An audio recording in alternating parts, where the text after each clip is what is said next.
لە توێژینەوەیەکیدا دەستگای ستاندەر هۆشداری دەداتە بەرپرسانی هەرێم ئەگەر بەم جۆرێکی ئێستا باسی دەکەن ریفراندۆم ئەنجام بدەن زیانی گەورە بە مافی چارنووسی کوردستان دەگەێنن و دەبێتە سەرچاوی زۆربەی ئاستەنگەکان بۆ دامەزراندنی دەوڵەتی کوردی. بەرپرسی دەستگای ستاندەریش دەڵێت باردۆخی ناوخۆیی ئیقلیمی نێودەوڵەتی زۆر لەبارە بۆ ئەنجامدانی ریفراندۆم و سربەخۆیی، بەڵام دەسەڵاتدارانی هەرێمی کوردستان تا ئێستا هیچ ئیشێکی یاسایی و سیاسیان بۆ نەکردووە و تەنها ئەو پرسیان بۆ مزایدەی سیاسی بەکارهێناوە.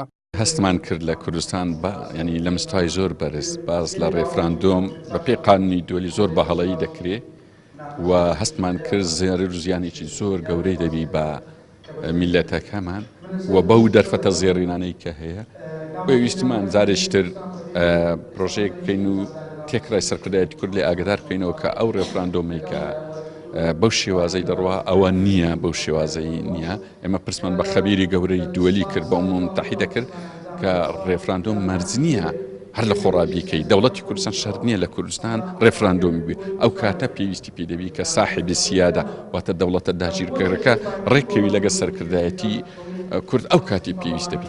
سەرکردایەتی کورد خۆی حولیدا عێراق لە بەندی حەوت دەرچ کاتێک عێراق لە بەندی حەوت بوو دەوڵەتی کوردستانی و ڕێفراندۆم زۆر ئاسان بوو لە ئێستا کەچی ئەو ئیشانە هەموو ڕەت بووە. ڕێککەوتنامەکەی پنتاگۆن و عێراق و کوردستان ڕەت بووە کە ئەوە کارتەچی بەقووەت بووە ئەگە هەر ئیشەکە تەبیلێتە ئەوانە هەموو ڕەت بووە. ئەو جەداوای ڕێفراندۆم دەوڵەت هەست دەکرێت نە شارەزاییەکی پێوەدرێ هەست هەندێکی ڕەنگە ململانی.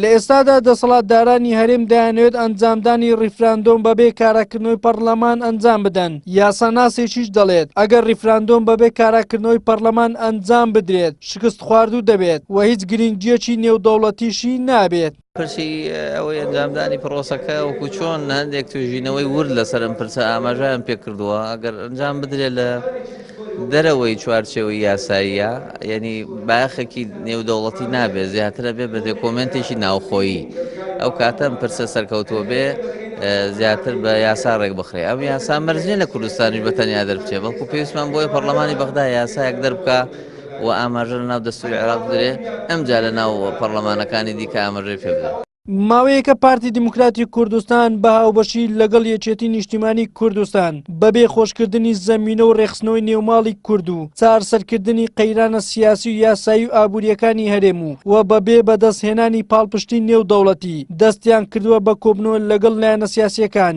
بۆ باسکردنی ئەنجامدانی ریفراندۆم. چاودێرانیش پێیان وایە ئەو دوو لایەنە ئەو پرسە نیشتیمانیە تەنها بۆ مزایدەی سیاسی و سەرقاڵکردنی خەڵکو لە بیربردنەوەی مەسەلە هەنووکەیە قەیراناویەکانی ئێستا بەکاردەهێنن.